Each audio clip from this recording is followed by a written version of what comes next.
ни 5-та годишнина от началото на нашия бизнес.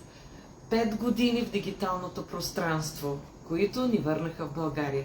Честит рожден ден и на Сергей, човекът, който откри за нас този бизнес и който убеди супер скептичната Мира да провери тази възможност, защото тя може да промени живота ни. Точно това се случи. Точно преди 2 години и нещо, ние се завърнахме завинаги в България благодарение на този бизнес. И тя сега е главният играч там. И аз съм главният играч. Аз съм помощният персонал, обаче. Да. Аз съм фаундър.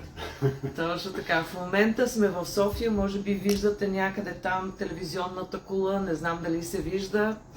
Тук сме по случай една годишнина на семейството на моя братовчетка, която чества 40 години от техния брак. Представете ли си?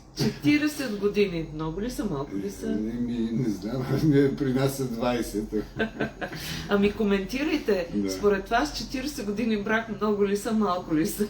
Абе, добре. На Сергей 20 му се виждат много, но това е положението. По някой път, не винаги. Даже ми се виждат малко по някой път. Сега това... Ще има поне още 20 спокойно. Да, Така. най-малко. Това, което искаме да кажем днес е, първо искаме да благодарим на всички хора, които ни честитиха годишнината, на всички хора, които се обадиха да поздравят Сергей по случай много ви благодаря. рождения ден, за всички мили, сърдечни и трогващи пожелания, които получихме. Нека ви се върнат хилядократно, желаем го от сърце. Желая все повече хора да открият тази свобода, за която мечтаят, да се преборят за нея така, както ние се преборихме. Никога не е късно. Повярвайте ми, никога не е късно. Утре е нов ден. Не само рождения ден бележи ново начало. Всеки Божий ден бележи ново начало. Всеки нов ден ние се раждаме. Всеки нов ден ние започваме отново и отново и отново.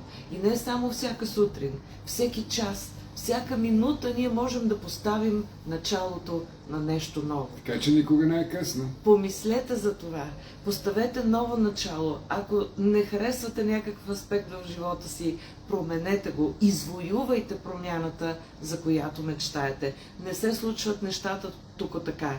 Господ дава, в кошара не вкарва. Може да ви е показал някакво opportunity, но ако вие не предприемете стъпка към промяна, нещата ще останат все същите и ще водят само до оплакване. А оплакванията не са променили никога нищо. Кажете откъде ни гледате, защо ни гледате, задайте въпросите си, пишете пожелания.